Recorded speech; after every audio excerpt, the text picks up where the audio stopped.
Hey everyone, welcome back. Gara Prime drops in a few hours. Don't worry, I'll still be uploading videos for her alongside Volnus Prime and Astilla Prime later today. I've got a special Ivara build synergy for you. It works fantastic for Steel Path. I was busy crafting up some builds yesterday and this one ended up being the most promising, way beyond my expectations. The highlight of this build is actually her weapon I brought with her, the Zymos. This is an interesting gun that came with the launch of Deimos, obtainable from Father and the Necrolisk. I was testing some Ash Shuriken memes on a couple of frames trying to make it endurance viable, but the AOE just isn't there, even if I managed to make it bleed for several 100,000 per tick. Anyways, getting back to this Ivara Zymos setup. Thinking on Slash reminded me of the new hemorrhage and internal bleeding meta, and with that I remembered Kirill Kat's video on Airburst Round Zephyr with Zymos. She's a fantastic content creator and an even better fashion framer to boot. You can check out her video and channel down in the description. Make sure you hit that like and subscribe on her video. She's growing fast and looking forward to making more high quality videos in the future. So Zymos. What is this gun? The closest thing I can call it is a better Zacti Prime, honestly. It's also super finicky, just like it. This is a weapon that is heavily status focused with base 30%. At first glance it doesn't seem to do much damage on shots, and even has an AOE self-stagger, so you really want to bring Prime sure-footed if you're using this, but if you hit a headshot, the AOE will delay. Instead, the head will explode after 1 second, doing rather high amounts of damage in a 3.3 meter radius. The head will also release 6 homing spores, similar to Breach Surge. These spores will actively seek out other enemy heads within a 20 meter radius of the original enemy. The resulting hit from these homing spores has a forced impact, which is perfect for, surprise surprise, hemorrhage. It will also result in a second weaker explosion on each one of those heads. Every single damage instance, be it the first hit, the first explosion, or the secondary explosions, all carry the same 30% base status, so this thing is an insane status applicator for itself. You can probably tell at this point this is a headshot weapon, an all or nothing kind of deal. It has rather slow fire rate and not too much ammo in reserve, so you really need to make every shot count. So we have ourselves another slash machine. You have a big damage AoE burst on the first headshot, homing slash projectiles after that, then another AoE burst on each head afterwards. This means our highest damage output will result from having enemies within close proximity to each other. But that is not all. There are other unique things about Zymos. See, base damage mods like Hornet Strike or Magnum Force for some reason do not apply to the homing projectile explosion. This is probably an oversight and an unfortunate bug, but honestly this isn't a huge issue because most of the damage is in the slash procs and the massive first explosion, and base damage does affect those. Additionally, for the secondary homing projectiles, critical chance and critical damage double dips, whether it's flat or additive. This is extremely important because this means the weapon is still worth building for crits even if it only has base 5% chance. However, I won't be slotting Prime Pistol Gambit because I'll be sourcing my critical chance elsewhere. Otherwise, it is still definitely worth slotting. You should already know by now how powerful double dipping can be, with statuses like Slash being well known to double dip faction mods. On the other hand, these secondary projectiles do not benefit from common object buffs like Volt Shields or the Mutalist Quanta Orbs. Chalk it up to Bugframe, I guess. Now let's take a look at that weapon build. Because of how this weapon is an insane status applicator for itself, we will be building it for Viral.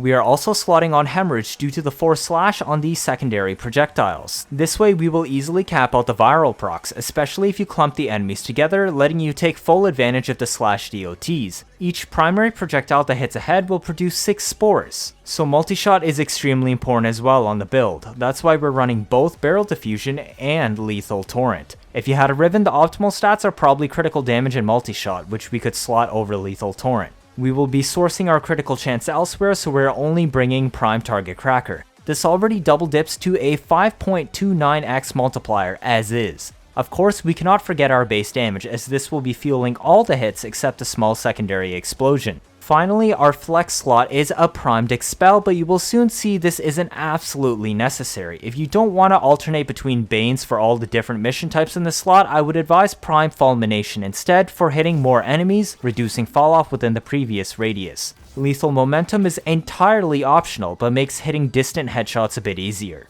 Now let's take a look at that Ivara build. I've got two for you today. The first one we'll be looking at, well, you probably guessed it, is a Breach Surge build, but it is not entirely reliant on it. You may be wondering, why Ivara? There are a couple of reasons, but let's get the important stuff out of the way first. Remember how I said I'm skipping Prime Pistol Gambit on Zymos? That's because we'll be force proccing Arcane Avenger. This is a nice 45% flat critical chance boost, which is much more than what mods on the weapon can give due to 5% base CC. And Arcane Avenger also double dips on Zymos. So how will we force proc Avenger, you may ask? This will be done with Combat Discipline. Damage taken from this aura is eligible for proccing the Arcane, meaning so long as you can keep the Slaughter up, you have an indefinite length of Arcane Avenger.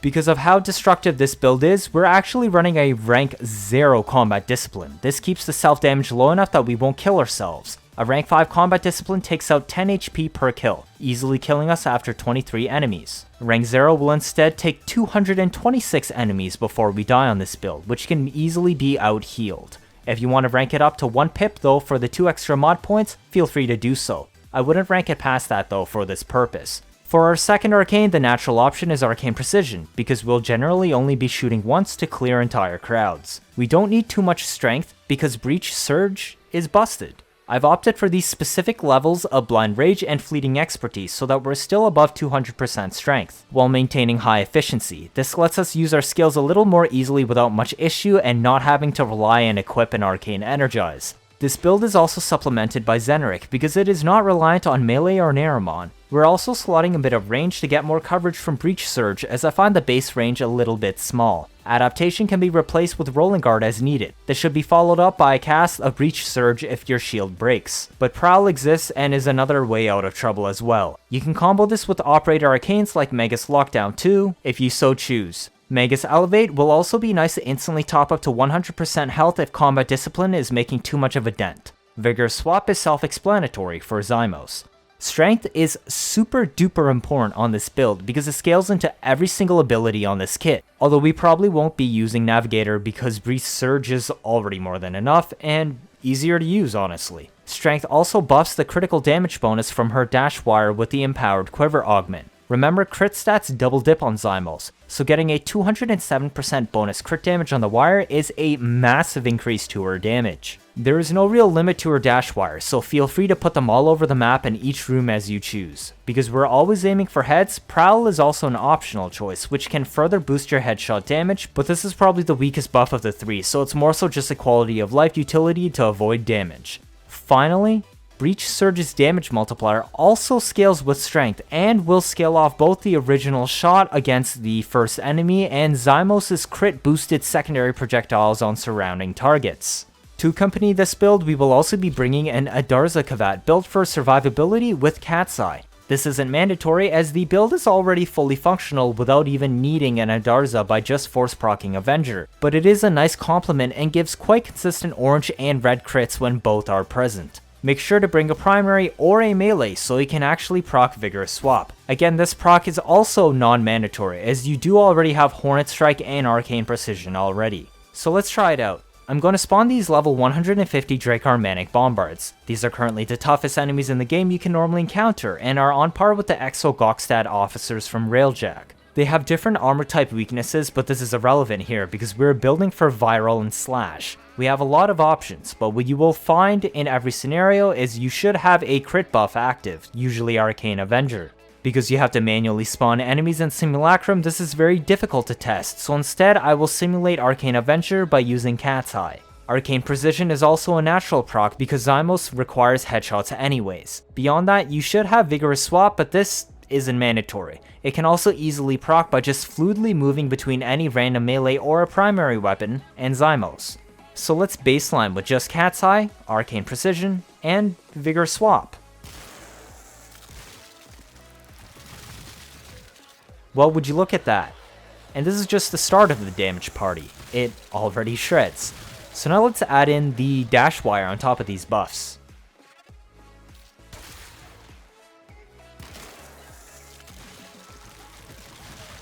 It's a pretty sight, ain't it? Alright, so let's stack Prowl on top of that dash wire.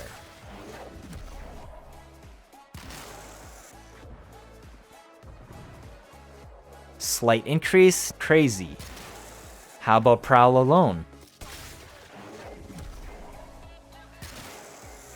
This is probably the weakest scenario, but even with just this, it's plenty more than enough, so this means you can just hide on the ground and blow them up this way. Now how about we substitute all those abilities out and only use Breach Surge instead? Now we're talking. That's a nice clearing party. Lots of range too. Now what happens if we stack Dash Wire and Breach Surge together?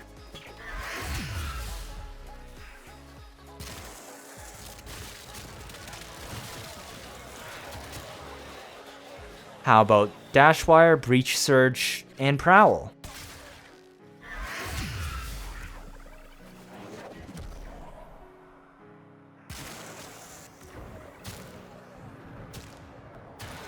I think this showcase has been pretty self-explanatory.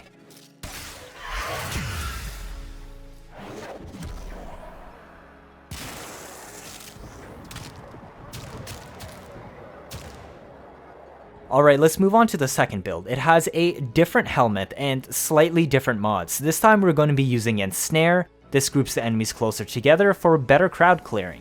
What it lacks in individual target damage, it more than makes up for it in better AOE clearing than Breach Surge and quality of life on seeing enemies frozen in place for easy headshots. These two helmets are probably the best options for the Zymos setup. Like before, we're still using Combat Discipline to self-proc Arcane Avenger. Arcane Precision is also present for the base damage buff, but where this build differs is the top left mods and a higher ranked Blind Rage. We don't have the firepower of Breach Surge, so I opted for slightly higher strength. Ensnare also has much higher base range than Breach Surge, so I was able to skip Stretch this time to run Augur Message instead, which offsets the higher ranked Fleeting Expertise's duration drain this time, which is also to offset the higher ranked Blind Rage's increased efficiency cost. The rest of the build is pretty much identical. You're still bringing Zeneric, whatever melee you want, a random primary choice if you want, and an Adarza built for Cat's Eye and survivability. The slightly lower efficiency is inconsequential because Ensnare actually has better crowd clearing potential than Breach Surge on Steel Path, so long as you can consistently one-shot the entire crowd. Adaptation can once again be replaced by Rolling Guard if you so choose.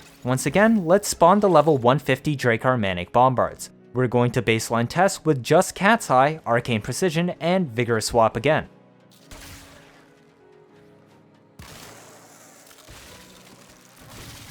Same as before, nothing different really changed.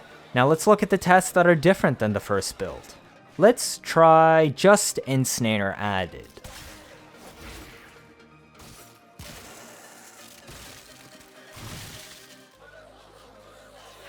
Pretty easy clearing. Now how about Ensnare plus Dash Wire?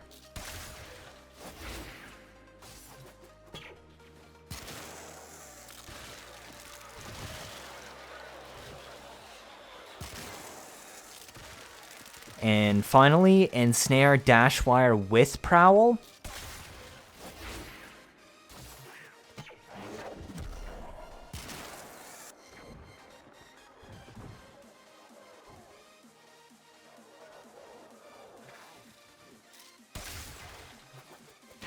So you can see it has slightly lower damage, but much better AoE potential than Breach Surge. Pick whichever build you like more. The remaining footage in this video is just showcasing the builds on Steel Path Survival. The first set of clips features the Breach Surge build. There's a combination ability usage shown here, and you can finally see how consistent Arcane Avenger is in practice. The enemies really can't do much to you because the Breach Surge is blind combined with your Prowl as needed and Maga's lockdown arcanes. The build definitely takes a little bit of setup, but it pays off extremely well. Just keep in mind these builds were more so intended for defense, mobile defense, or excavation type missions rather than survival. Unfortunately, Breach Surge does not blind the Acolytes, but they still do take the increased damage from the Breach Surge projectile, so you can use that to your advantage to do a ton of damage to them. The second set of clips includes the Ensnare build. Once again, I'm showcasing the various combinations of ability usage. Ensnare CC is a bit less reliable for saving you than Breach Surge if used for that purpose, because it has a short delay before it CCs enemies. Also, while it will hold enemies in place for the full duration, they are only fully disabled for 75% of it, meaning Ensnare's hard CC effect actually lasts shorter than you think, and even less so than the comparable Breach Surge build. This is where the rest of your loadout synergy kicks in again, Prowl and Operator Arcanes. I feel this one is easier to use though than Breach Surge, as a lot more heads are clumped closer together, but it still isn't zero effort by any means. Well, that's it for the Ivara builds I want to show you today. I actually had great fun with these builds and I hope you do too. If there was one complaint I had though, it's the inability to cast Breach Surge or Ensnare while you're on your dash wire. So make sure you cast before you hop on. You should always be casting wires early in rooms, but always hopping onto them last in your rotation if you intend to use them for Zymos. Because of how Zymos double dips on crit stats, it will benefit hugely from a Riven. A critical damage multi-shot Riven will both significantly increase the raw crits of the secondary projectiles, but also produce significantly more secondary projectiles eligible for slash to start with. This also means they will hit more enemies as some will die outright, which means improving the true effective radius of Zymos as well. If this is your first time watching, feel free to leave a like, or better yet subscribe. Let me know your thoughts down in the comments. 79.5% of you are not subscribed. I'm trying my best to get you new information out always as soon as possible, like I've done with covering the Tempestari. I'm also preparing to get you the info first once the Sisters of Parvos mainline drops. Also, you don't want to miss my videos on Astilla and Volnus Prime today, do you? That'll be it for this video, thank you all for watching, and see you all next time.